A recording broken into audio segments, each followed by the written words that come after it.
sedikit sesuai apa yang disampaikan oleh bapak-bapak yang di depan ini, bahwa kegiatan ini dalam rangka untuk lebih memantapkan pelaksanaan penyembelihan terutama untuk Hari Raya Idul Adha, sekaligus juga kita berusaha untuk memberikan pengetahuan generasi-generasi yang baru, karena sebenarnya juga kita utamakan kegiatan ini untuk adik-adik yang masih muda. Namun di sini ada yang beberapa sudah senior ini ikut, mungkin karena juga tidak pernah memegang pisau gitu. Mungkin memegang pisau aja gemeter. Nah, ini mau mencoba untuk mengikuti pelatihan ini dengan harapan nanti bisa mantap dalam memegang pisau. Beraninya baru cutter mungkin ya, belum pisau. Ya, ini nanti dengan adanya pelatihan ini bisa lebih mantap dalam akan menjadi jagal-jagal pada waktu Idul Adha terutama. Tentunya walaupun cuma Idul Adha, tapi kualitasnya seperti profesional, itu yang diharapkan dari pelatihan ini. Monggo, karena ini sudah siap dari tim DPD Juleha Kota Surakarta, waktu dan tempat kami persilakan sebelumnya. Mohon izin menjalani sebentar, ini pesan dari Basnas terkait untuk undangan besok hari Jumat PZ ini tadi. Jadi nanti absen yang sudah panjenengan tanda tangani tadi akan diedarkan kembali untuk menuliskan nomor HP, agar kemudian undangan dari Basnas yang untuk besok hari Jumat tanggal 14 Juni habis zuhur bisa dikirimkan kepada panjenengan. Monggo nanti kemudian ditindaklanjuti dari masjid panjenengan masing-masing siapa yang ditunjuk untuk menjadi peserta. Nah, ini agar kemudian bisa mengikuti kegiatan pembinaan UPZ yang diselenggarakan di Loji Gandrung. Demikian, terima kasih. Kami serahkan selanjutnya. Bismillahirrahmanirrahim. Assalamualaikum warahmatullahi wabarakatuh. Innal hamdalillah nahmaduhu wa nasta'inuhu wa nastaghfiruh wa na'udzu billahi min shururi anfusina wa min sayyiati a'malina. May yahdihillahu fala mudilla lahu wa may yudlil fala hadiya lahu. Asyhadu an la ilaha illallah wahdahu la syarika lahu wa asyhadu anna Muhammadan abduhu wa rasuluh. Qala Allah ta'ala fil Qur'anil Karim, a'udzu billahi minasy syaithanir rajim. Bismillahirrahmanirrahim. Inna a'tainakal kautsar fasholli li rabbika wanhar.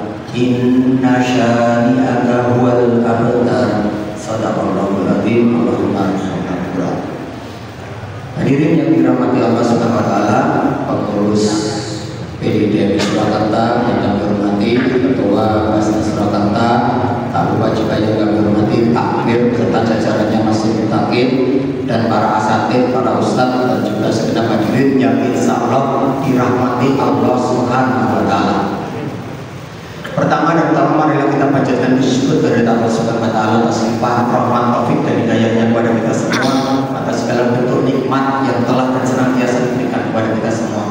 Yang kedua, sholawat serta salam semoga senantiasa tercurah pada junjungan besar Nabi kita Muhammad sallallahu alaihi wasallam bersama keluarga, para sahabat, dan juga umat-umat pengikut setianya hingga yaumul kiamat. Alhamdulillah, pada malam hari ini kita bisa bersilaturahmi. Kami dari Juleha Surakarta, di sini hadir guru kami, ada Ustaz Ibrahim, ada Mas Adi, ada Mas Mufid, ada Mas Arif, banyak di sini kita ini guru-guru kami juga dari Juleha. Langsung saja, peningkatan kompetensi apa jagal tidak lepas dari yang disebut sebagai istilahnya adalah manajemen kurban. Manajemen itu dari kata to manage, mengatur yang berisi serangkaian proses seperti planning, organizing, advising, controlling, dan juga evaluation. Nah, ini adalah ajaran Islam, Pak, Bu, saudara sekalian. Ajaran Islam kita lihat di Al-Quran. Ya ayyuhalladzina amanu ittaqullaha wal tanzur nafsum ma qaddamat. Hei orang-orang yang beriman, bertakwalah. Kemudian perhatikanlah apa yang kau rencanakan, apa yang kau tandur untuk kehidupan kelak yang abadi di akhirat. Jadi yang namanya perencanaan, yang namanya istilahnya manajemen itu orang Islam itu tidak hanya untuk urusan besok pas korban saja, untuk urusan di dunia saja, tetapi bagaimana kita memperhatikan apa yang akan kita tanam, apa yang akan kita tandur, justru utamanya adalah untuk kehidupan kita nanti kelak di akhirat. Bapak-bapak yang insya Allah dirahmati Allah Subhanahu wa Ta'ala, apa tujuan dari Juleha itu? Ngumpul ke masjid, ke instansi untuk melaksanakan edukasi sembelih halal itu yang pertama adalah agar setiap masjid atau instansi memiliki juru sembelih yang berdasarkan ilmu, bukan hanya berdasarkan keberanian saja. Jadi intinya adalah ilmu sebelum amal, beramal berdasarkan ilmu. Karena masih banyak kita lihat yang dipilih menjadi tim jagal maupun juru sembelih itu hanya orang yang berani saja, butuh wani dilatih maju, tetapi ilmunya menurut saya kadang kurang diperhatikan. Maka pada hari ini kita akan sedikit banyak murojaah, karena saya yakin bahwa teman-teman juga sudah tahu ilmunya. Maka hari ini lebih ke arah murojaah, ilmu apa yang perlu kita mantapkan, skill apa yang perlu kita perdalam. Yang kedua adalah setiap masjid melakukan ibadah udhiyah dengan baik dan lancar, baik, benar, dan lancar. Karena apa? Kalau kita kerja berdasarkan ilmu, tentunya hasilnya akan baik, lancar, efektif, dan efisien daripada sebuah kerja yang asal-asalan, tanpa planning, tanpa organisasi, maka kerjanya asal-asalan. Yang ketiga adalah panitia korban yang solid, tangguh, dan profesional. Profesional itu beda dengan profesi, Pak. Yang disebut dengan profesional itu adalah masalah mental, sikap, dan kinerja. Itu yang disebut profesional. Kalau profesi itu masalah penghasilan ekonomi. Yang keempat, yang paling penting dari kehidupan muslim kita, karena halal itu harusnya daurah seperti ini tidak setahun sekali, tapi setiap hari. Karena kehalalan itu kita jumpai di setiap hari. Halal harus menjadi lifestyle kita, gaya hidup kita, Pak.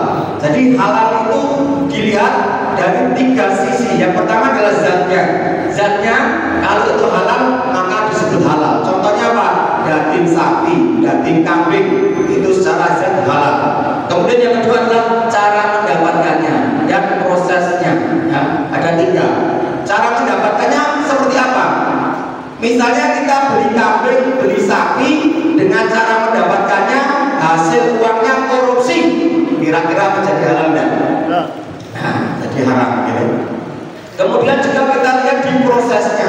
Prosesnya seperti apa? Makanya juru sembelih dan tim jagal ini menjadi titik krisis bagi kehalalan, khususnya di ibadah udhiyah kurban nanti pada prosesnya. Daging itu menjadi halal, daging itu menjadi baik, itu kuncinya ada di juru sembelih dan tim jagalnya. Jadi manajemen kurban ini berorientasi pada bagaimana nanti ketika kita melaksanakan ibadah udhiyah ini sembelihannya menjadi sah, halal, dan sesuai dengan syariat Islam.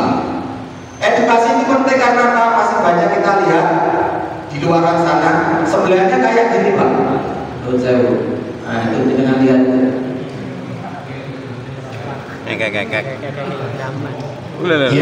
Ini masalahnya nomor 2. Lagi dia orang adu. Bapaknya sih jenis ngerokok, nyebelah ra iso tak ganteni. Padha wae. Kalau lagi dia tidak ganti tekan dari Selasa kira-kira tidak rampung nih seperti ini. Iya betul.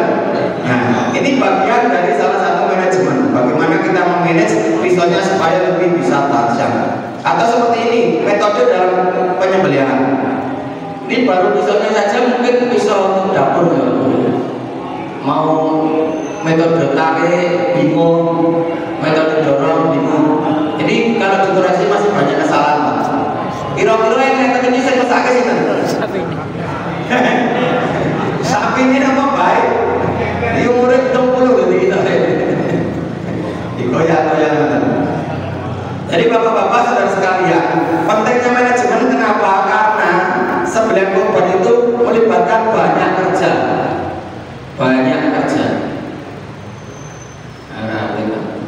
Ya, kita harus memilih pembagian tugas, siapa yang untuk sapi, siapa nanti yang jadi komandonya, kemudian siapa yang nanti bagian ikat-ikat kaki sapinya, kemudian siapa nanti yang bertugas menjadi sembelihnya.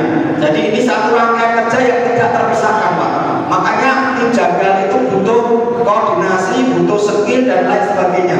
Tidak aura-aura, karena berhadapan dengan sapi yang notabene sangat sulit kita prediksi bagaimana dia nanti stres atau tidak dan lain sebagainya.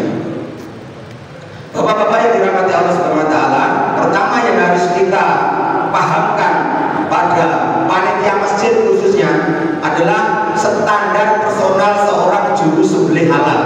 Jadi yang paling penting adalah juru sembelihnya. Kenapa? Karena masih banyak masjid juru sembelihnya jagale yang mengalirkan darah dari hewan udhiyah kita itu bukan dari jamaah kita. Benar apa enggak? Gila. Kadang masih nyewa jagalnya dari luar. Maka kita harus memahamkan ini, Pak. Yang pertama adalah salimun akidah. Akidah jagale piye? Lurus orang. Akidah itu benar orang. Tauhid atau tidak? Bercampur dengan syirik musyrik atau tidak? Ije seneng sesajen, ije seneng dan lain sebagainya atau tidak? Itu penting karena apa? Di dalam Al-Quran nanti silakan dibuka di Quran surat Al-Maidah ayat 3. Qurimat alaikumul maitatu wa damu wa lahmu khinziri wa ma'uhila li ghairillahi bi. Artinya apa? Nah, ini penting, Pak. Diharapkan bagimu memakan 1, 2, 3 zatnya, bangkai, darah, dan daging babi. Nah, ketiganya ini tidak bisa ditawar. Bangkai, darah, daging babi secara zat dia tidak boleh dimakan. Yang kedua adalah daging hewan yang disembelih bukan atas nama Allah. Yang berikutnya binatang yang tercekik, dipukul, jatuh, ditanduk, diterkam, binatang buas. Nah, ini penyebab kematiannya, prosesnya. Dan yang terakhir adalah dia yang disembelih dengan tidak menyebut nama Allah. Saya pernah edukasi dengan Juleha ke Boyolali, Pak. Jadi di sana ada RPH, setiap hari itu nyembelih ayam itu ratusan. Tapi ada salah satu juru sembelihnya agamanya Buddha. Kira-kira itu Pak. Dia pun masih berdalih. Loh, agamanya Buddha Mas, tapi Pak nyembelih mau coba semalam. Tidak bisa ya, Pak. Jadi kalau agamanya Buddhanya menyembelih, maka hukum sebelahnya itu dagingnya adalah bangkai, tidak bisa dimakan. Karena di sini jelas ayatnya daging yang disembelih bukan atas nama Allah. Makanya penting untuk mengetahui juru sembelihnya ini agamanya apa, gitu kan? Dia tauhid atau enggak. Makanya saya sarankan untuk setiap masjid juru sembelihnya, khususnya yang mengalirkan darah udhiyah itu harus dari ustadz atau jamaah di situ. Jadi tahu betul secara akidahnya tahu dan tahu betul. Nah, ini contohnya, Pak. Masih banyak. Karena apa? Di Indonesia itu sangat kental dengan masalah ritual, gitu. Sedekah laut. Jadi nyembelih kebo sapi biasa dilakukan segoro kidul. Ben apa? Nyiroro kidule orang ngamuk. Sedekah bumi, sedekah gunung, masih banyak seperti itu. Bahkan menurut saya non Islam, ya orang-orang Tionghoa itu kalau bikin pabrik kuku, beli kebun itu nggak jadi bener, Pak. Ya.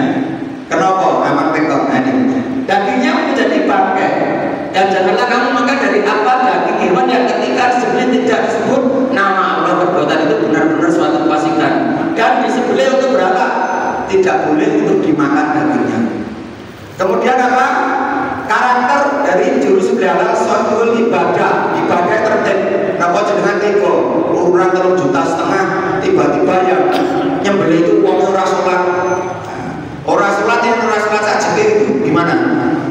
Jadi Islam itu mergo KTP. Islam mau mergo nikah tok, orang gelem sholat, orang gelem poso, orang gelem zakat, kan kacau itu Pak. Kemudian apalagi matilul qulub atau akhlak yang mulia. Karena akhlak mulia, adab dan akhlak itu tidak hanya sesama manusia, tetapi kepada binatang kita juga punya adab dan akhlak.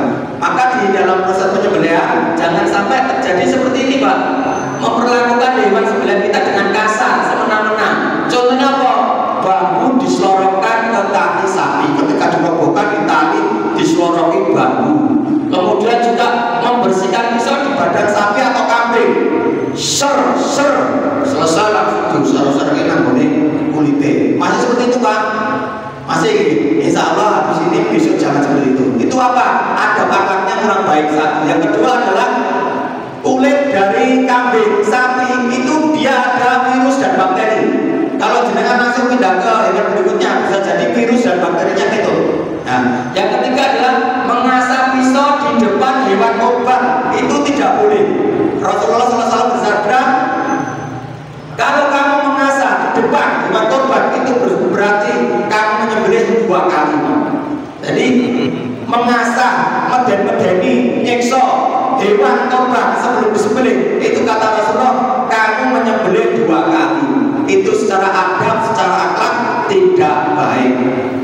Bahkan ada satu hadis yang sangat masyhur, orang masuk neraka gara-gara nyiksa hewan Pak. Seorang wanita ngimu kucing, telung dino telung mengira dimakani mati betul? Mati. Kucingnya tidak terima Pak. Nanti sekarang mau kucingnya berdoa kepada Allah tidak terima dengan perlakuan manusia. Akhirnya Pak dia masuk neraka. Tapi juga masuk ada satu hadis orang masuk surga, bahkan di sini seorang wanita juga pezina diampuni dosanya lantaran dia memberi minum pada seekor anjing. Jadi urusan adab, akhlak, berbuat ihsan terhadap makhluk hidup itu bukan main-main Pak. Karena bisa menjadi pintu, bisa menjadi wasilah kita untuk masuk ke surganya Allah Subhanahu wa taala. Nah, di masyarakat di luar sana Pak masih kita temui seperti ini Pak, menurut saya.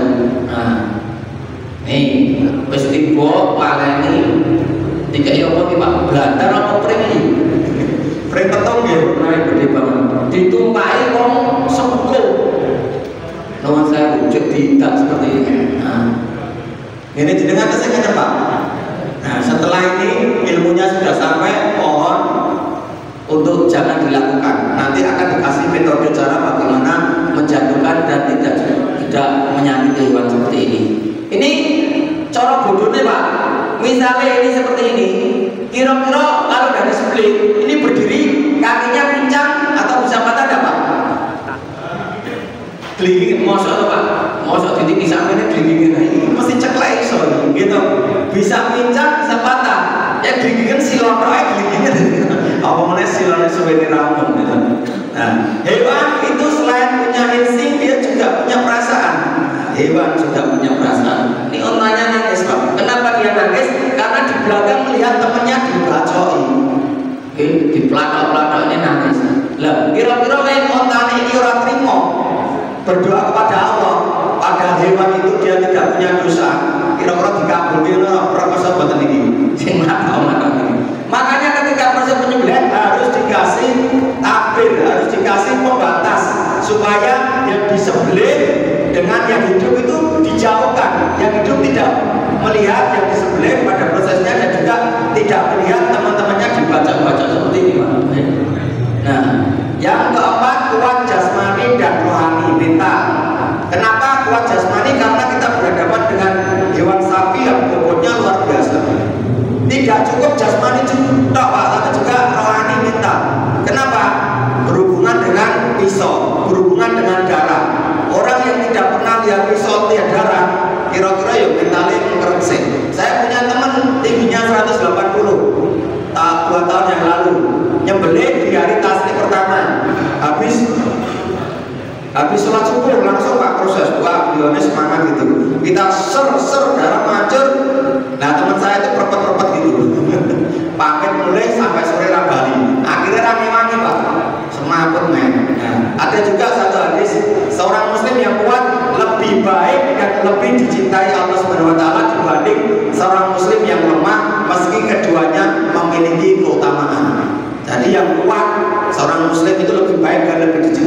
Kita tahu kalau kita belajar surah Nabawiyah, perang 2 Hijriah 17 Ramadan, perang apa? Perang Badar. Rasulullah SAW menghadapi kaum kafir Quraisy. Menang atau tidak, Pak? Menang. Pasukannya Rasulullah. Pasukannya berapa Rasulullah? 300. Musuhnya berapa? 1000. 1000 apa 3000? 1000 ya? 300 banding 1000 itu kalau diperkecil berapa Pak? 1 banding 3. Jadi kekuatan umat Islam secara sederhananya, gampangannya, wong siji dikeroyok wong telu kuwi kudune menang. Ya, jenengan Pak sinten namanya? Suko. Pak Budi. Ya soalnya kita Pak 55. Pak Budi ini usianya 55. Kalau ada perampok 3 orang usianya 30-40 dikeroyok tetap menang. Karena apa? Beliau orang Islam, gitu Pak. Nah, itu standar minimalnya kita itu harusnya seperti ini. Tetapi yang terjadi menurut saya ironisnya, kenapa panitia kurban itu ada? Ngelitake wedhus rawani. Belah sapi rawani. Nah, itu yang menjadi masalah kita bersama dan menjadi masalah sehingga adanya panitia kurban. Kalau zaman dulu tidak ada. Zaman Rasulullah SAW itu belah wedhus 100 saja belah dewi. Tetapi karena banyak waktu itu terus dia minta Ali bin Abi Thalib, ya, mantunya itu untuk bantu dan para sahabat. Makanya itu menjadi dalil kalau panitia kurban itu boleh. Kalau tidak ada yang bantu ya tidak boleh. Dalilnya di situ Pak. Makanya panitia kurban itu harus hati-hati karena bisa menjadi pintu pahala, tetapi juga bisa menjadi pintu bencana kalau tidak tahu ilmunya. Kenapa? Panitianya bagi. Misalnya tuku sapi bentahun, panitia kaya jadi panitia berkorban kok tuku HP anyar. Jebule per sapi dapat 500.000, ya, pengen 10 sapi 5 juta, itu kan HP gitu. Ini yang kelima terakhir, yaitu berilmu Pak, ilmu jurus halal. Apakah ilmunya? Ada 2 kategori. Yang pertama adalah ilmu syar'i dan yang kedua adalah ilmu teknik penyembelihan. Ini nanti kita sampai jam berapa? Masalahnya kalau kajian daurah ini 5 bab ya Pak ini. Kita tekan jaminan kuat sarang kuat ya. Siapa mati baru kita lagi mentung gitu. Oh mesti waro-waro ada lagi. Ilmu syar'i Pak, kita harus tahu di titik mana sapi atau kambing itu disembelih. Karena ini menyangkut kesahan dan kehalalan dari binatang udhiyah yang kita korbankan. Maka ketika dibeli, kita harus memutus 4 saluran ini Pak, kulhu, mani, dan wadajain, ya. Saluran udara, pernapasan, saluran makan dan minum, kemudian 2 aliran darah, arteri vena. Keempatnya ini harus putus. Kalau ini yang besar ini 2 ini tidak putus, kulhunya tidak putus atau maninya tidak putus, kemudian binatang korban itu sudah mati, maka dihukumi bangkai, tidak bisa dimakan. Nah, di mana letaknya?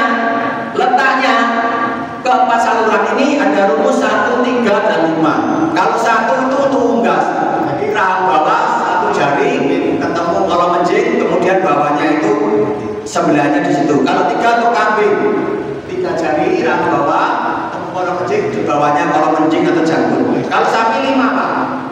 Nah, kalau orang gede-gede banget digerayai mawon. Dulu memang gaya ketemu jambet ya. Nanti kejangkut di bawahnya. Kalau musuh piro Pak, mengukur Pak juga. 3 nih, kodok kambing berarti. 3 ketemu jambet di bawah jambut. Nah itulah titik tempat penyembelihannya untuk memutuskan keempat aliran ini. Kalau tidak tahu kan asal aja Pak. Wah untuk bulu ngakak harus penting rampung. Artinya apa? Ini adalah satu kaidah, satu ilmu yang harus juru sembelih atau tim jagal itu mengetahuinya. Nah ini Pak, penampakannya dibesarkan ada seperti ini. Kulku mati wadajain. Nah ini contoh Pak kejadian. Ini ada suaranya ratijas. Ini kulkumnya sudah putus. Ini martinya, jalan makan minumnya belum putus Pak. Kira-kira ini bangga atau bangga ini? Pedes regane pinten, Pak? Saat ini pedes regane pinten, Bu? 2,5 sampai 3 juta. 2,5 sampai 3 juta. Dikubur kira-kira eman betul. Eman, Pak. Apa mana sapi? Sapi ini pinten, Pak? 20 juta. 21 sampai 30 bukan muncul. Goro-goro salah. Juru sebelahnya gitu. Ngek tutupi gondrong, selape ngopi ngerokok. Pikirnya gayanya rampung, baru Bali, arep dikuliti, arep dipindah tuh. Dek, iki udah putus. Akhirnya itu dihukumi bangke. Berkompromi latih jagal kui. Coba tebakan, seperti itu mungkin orang ngerti. Sak kampung diracuni kabeh kalau makanan haram. Dosane dibawa tekan akhirat. Ya, ini jagale sebelah, terutama ketua panitiane ora iso milih ya. Nah ini Pak, atau seperti ini. Nah ini metodenya Pak. Pisaunya kurang tajam, ini tidak dikunci, terus menikmatinya beli. Yang hitam ini kurang sabar Pak. Loh, disundul mana Pak? Nah, untuk beliaunya sabar. Kalau tidak sabar dipelatok makan ini ngomong ini. Kalau lagi nikmati beli malah disundul, jadi tipu. Nah itu pentingnya ilmu di situ Pak, supaya hal-hal yang tadi terpampang itu tidak terjadi ya, tidak terulang. Nah ini bab 1. Jadi intinya juru sembelih atau orang yang kita pilih untuk mengalirkan darah hewan udhiyah kita harus memiliki akidah yang benar, ibadah yang tertib, adab yang mulia, kuat jasmani dan berilmu. Setuju betul? Setuju. Kira-kira Pak, yang seperti ini kira-kira masuk surga betul? Uang enek uang seperti ini, plak. Masuk surga betul? Nah, masuk surga insya Allah. Jadi jenengan mau tadi jagal mau. Cinta sing jagal jadi yang bertugas di wilayahnya untuk nyembelih masih ya ada separuh lebih dah. Lihatnya untuk sponsor supporter harus semuanya. Kenapa? Ini akhir-akhir tahun untuk kita menyiapkan senjata kita Pak. Mengasah senjata ini saatnya ini tidak hanya untuk korban saja, persiapannya sudah jelas ini ya. Nah, jadi ini sebetulnya bukan hanya untuk jagal saja Pak, bukan hanya untuk juru sembelih saja, tetapi karakter minimalis dari seorang Islam yang harus dimiliki. Yang kelima ini Pak, karakter minimal standar. Ini kita harus punya lima-limanya ini. Kalau tidak punya, ya berarti godang. Yang kedua berikutnya, ini 5 Bapak. Makanya saya ngomongnya agak cepat karena biar nanti gak begitu malam. Saya pikir kalau udhiyah sudah paham semua ya Pak, pikirnya ya Pak, memahami fikihnya. Apakah kurban atau udhiyah itu hewan ternak yang disembelih pada hari raya Idul Adha, 10 Zulhijjah dan hari Tasyrik 11, 12, 13 Zulhijjah dalam rangka melaksanakan perintah Allah SWT dan mendekatkan diri kepadanya. Nah ini intinya Pak. Jadi yang disebut udhiyah hewan kurban ini binatang yang disembelih di 4 hari Pak. Berarti besok kita kalau sepadan tanggal nasional tanggal berapa Pak? 17, 18, 19, 20. Nah ini dilaksanakan 10 Zulhijjah itu setelah sholat Idul Adha, setelah khutbah 2 kali itu ya. Jangan habis subuh es pagi udah maka sholat Idul Adha mau bersunai tak selesaikan. Wah sano dibroke dhewe bela dhewe rampung bar sholat rampung. Akhirnya apa ya, ini jadinya sah sebenarnya, tetapi bernilai bukan bernilai pada korban, tetapi menjadi sedekah daging. Karena ibadah ini berkorelasi dengan waktu ya, ada rukun, ada syaratnya, berkorelasi dengan waktu. Dan setiap yang namanya ibadah tentu dia ada fondasi dalilnya, yaitu hukum asalnya seperti itu Pak. Apakah hukum asalnya? Ini pasal itu jadi bentuk ibadah apapun itu awal mulanya haram ya, tidak boleh dilakukan sampai ada nas dalil perintahnya. Berbeda dengan perbuatan mubah. Kalau mubah itu sopo wae makan kowe itu sampai ada nas atau dalil yang melarang, ya kayak tadi babi, darah, tak boleh itu. Kalau selainnya ya nanti ada nas yang lain yang tidak membolehkan. Hadis dari Rasulullah SAW, nih Pak, kalau pengen mengikuti sunnah dengan bingung pilih urunan sapi kok sebelah pedus ya. Nah ini kalau pilih Rasulullah SAW berkorban 2 ekor kambing kibas warnanya putih, riwayat lain mengatakan putih hitam dan telah tumbuh tanduknya. Jadi kalau pengen sunnah banget, jenengan beli 2 ekor kambing domba kibas warnanya putih, kemudian punya tanduk, kemudian prosesnya menyembelih dengan tangan beliau sendiri, disembelih sendiri Pak. Jadi sunnah berkorban itu tidak disembelihkan panitia, tapi disembelih sendiri. Kalau tidak mampu menyembelih sendiri, apa sunnah berikutnya? Melihat binatang rupiah kita disembelih. Nah itu bagian dari sunnah. Makanya panitia khususnya dijaga setelah dirobohkan diceluk itu yang pengorbannya. Ya, untuk nyembelih kalau tidak berani ya ada akad atau ikrar untuk menyembelihkan. Kemudian doanya apa ini? Doa minimalnya adalah baca basmalah. Bismillahirrahmanirrahim. Nah itu.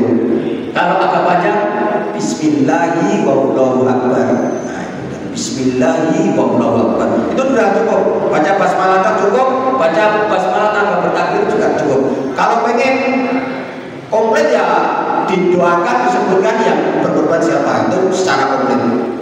Bismillahi wallahu akbar. Allahumma minka walaka Allahumma taqabbal minni. Kalau kita min bapak bulan berapa sampai 7 kalau saya disebutkan. Tetapi penyebutannya ini, doanya ini dari Julia sarankan jangan pas ambruk arep disembelih Pak. Tapi sebelum disembelih itu sambil dijedai didungake sik. Karena prosesnya kadang lama kan dumung sik ini sampe selak gelak-gelak, selak stres, tangi meneh malah ijek ritual sing pirang-pirang. Nah, intinya ketika nyembelih langsung aja nanti doa di awal pas nyembelih Bismillahirrahmanirrahim wallahu akbar. Nah, selesai. Kemudian hukum berkorban sunnah muakkadah man kana lahu sa'ah wa lam yudhi fala yaqrabanna musallana. Nah ini Pak. Jenengan kalau punya uang tabungan di bank sewa atau celengan di rumah 10 juta, 15 juta, 12 juta, omahe ora kontrak, duwe mobil, duwe kendaraan, apa duwe kendaraan tok, tanggungan ora diutang, bayaran sekolah ya wis komplit, maka berkorbanlah. Karena apa? Ya, barang siapa yang mempunyai kemampuan untuk berkorban tetapi tidak berkorban, maka jangan mendekat ke tempat sholat kami. Ini yang ngancam siapa? Rasulullah SAW. Kalau yang ngancam Pak Amin, kira-kira murah kejajan kita lupa. Ini yang ngancam Rasulullah SAW yang kita nantikan sahabatnya nanti di yaumul akhir. Lah kemampuan itu batasnya apa? Wes paling gampang rupiah itu seharga domba Pak, domba wedok. Domba wedok itu gembel lah, gembel wedok itu berapa harganya? Pinten Pak? 800 1 juta. 1 juta kan ini? Nah 1 juta cukup umur. Nah gembel wedok cukup umur 1 juta. Jadi pada saatnya nanti ketika jenengan masih nyekel 1 juta dan 1 juta ini ditukoke wedhus aman dan jenengan boten tukoke. Nah ini hati-hati, rasa dulu jenengan. Wis ngerti ilmune. Nah itu Pak, insyaallah kita diberikan kemudahan rezeki dan nanti bisa berkorban insyaallah. Kemudian berserikat dalam korban.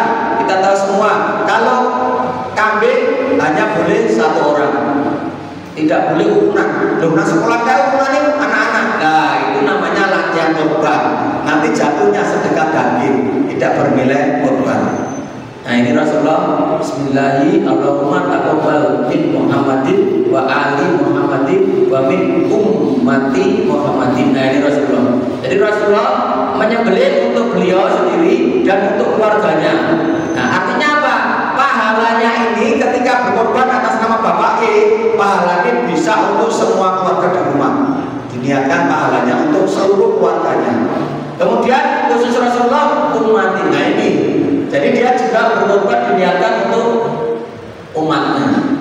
Dalam lagi sakit sudah orang nantunya yang melarat tenang. Tuh wedhus saya kira sahabat Pak lagi Rasulullah zaman. Rasulullah mikir aja Pak. Nah dia mikir Rasulullah Pak. Nah itu masalahnya. Kalau sapi atau unta bisa berserikat maksimal 7